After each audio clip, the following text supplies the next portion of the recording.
सहेली मंतम, जैसा कि आपने देखा, यासर मनाहल को हुआ करता है और उसे अपने पास ले आता है। मनाहल रोती है, बिर बुलाती है, लेकिन यासर उसकी एक नहीं और उसे कहता है कि तुम जब तक मुझसे शादी नहीं करोगी तो मैं तुम्हें छोड़ूंगा नहीं। मनाहल उसे कहती है कि मैं तुमसे शादी नहीं कर सकती क्योंकि वो तो दानियाल को चाहती है, लेकिन यासर है कि वो ज़बरदस्ती मनाहल से शादी करना चाहता है, इसलिए उसे अगवा करके ले जाता है।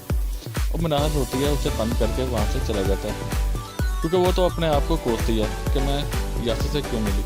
ज़ुबैर आता है और सोफिया से कहती है क्या मनाहल मिली, तो उसे कहता है ज़ुबैर कि नहीं, मैंने पुलिस में रिपोर्ट दर्ज करा दी है, जैसे ही मिलेगी तो वो बता देंगे। ऊपर से फरीन आती है और वो चीखती चलाती है। वो तो बहुत खुश है कि मनाहल इस घर से चलेगी और उसे कोई ले गया, और साथ ही ज़ुबैर से कहती है तुम यूँ ही परेशान हो रहे हो, वो किसी के साथ चली गई होगी इसलिए तो अब तक वो घर नहीं आई।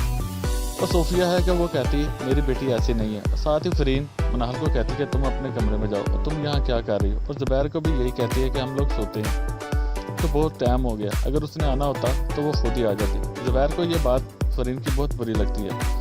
उधर सोफिया रोती है, ऊपर से अली आता है और वो भी अपनी माँ के ऊपर चीखता चिल्लाता है कि मैंने आपके पास अपनी बहन रखी थी और आप उसकी हिफाजत नहीं कर सकी। तो ये तो अपनी माँ को समझ नहीं सकता कि वो इन दोनों से कितनी मोहब्बत करती है।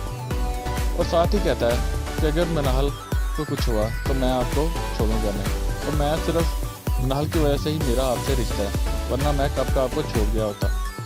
और अपनी माँ को वार्निंग देता है कि अगर ना मिली तो मैं आपको छोड़ूंगा नहीं, और वहाँ से चला जाता है। और सोफिया उसकी तरफ देखती रहती है क्योंकि ममता तो सिर्फ उसकी तरफ मोहब्बत की निगाहों से ही देख सकती है, नफरत से नहीं। और फिर मनाहल आती है तो फरीन उसे फिर कहती है कि तुम क्या लेने आई हो, वहाँ से चले जाओ, और साथ ही ज़ुबैर को लेकर चली जाती है। और सोफिया तो रोती रहती है कि मेरी बेटी कहाँ होगी। यासर को फ़ोन आता है और वो कहता है कि मैं तब तक मनाहल को नहीं छोड़ूंगा जब तक वो शादी के लिए रजामंद नहीं होगी। उधर मनाहल को वही बातें याद आती है जो जवेरिया ने कही होती है, क्योंकि जवेरिया ने फ़ोन करके मनाहल को बुलाया होता है और यासर उसे अगवा कर लेता है। और जैसे ही यासर आता है तो दरवाज़ा खोल के मनाहल जाने लगती है, लेकिन यासर उसे ज़बरदस्ती बिठा देता है और उसे बार बार एक ही सवाल करता है कि मैं तुमसे शादी करूँगा, लेकिन मनाहल उसे मना करती है और यासर उसके साथ ज़बरदस्ती करता है और उसे फिर बंद करके चला जाता है। और मनाहल उसकी तरफ देखती रहती है। मनाहल तो उसे बार बार यही कहती है कि मैं तुमसे शादी नहीं कर सकती, लेकिन यासर है कि वो अपनी ज़िद पे अड़ा हुआ है क्योंकि वो तो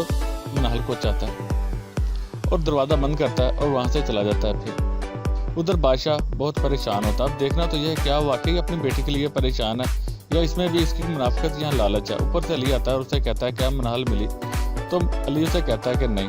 तो बादशाह कहता है मैं उसके साथ तुम्हारे साथ चलूंगा और उसे ढूंढूंगा।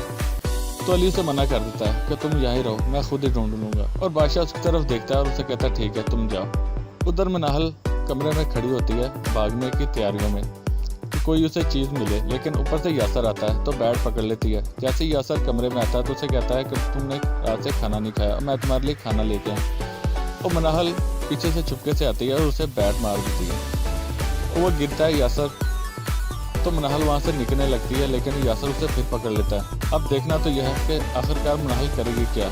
यासर मनाहल को पकड़ लेता है और उसे कहता है कि जब तक तुम मुझसे शादी करने का नहीं मानोगी मैं तुम्हें नहीं छोड़ूंगा। आखिरकार मनाहल मान ही जाती है और उसे कहती है कि ठीक है मैं तुमसे शादी करती हूँ और तुम्हें मुझे छोड़ना होगा। अब देखना तो यह है क्या इसमें मनाहल की चाल है या कुछ और। सारी अपडेट जानने के लिए सब्सक्राइब कीजिए हमारा चैनल।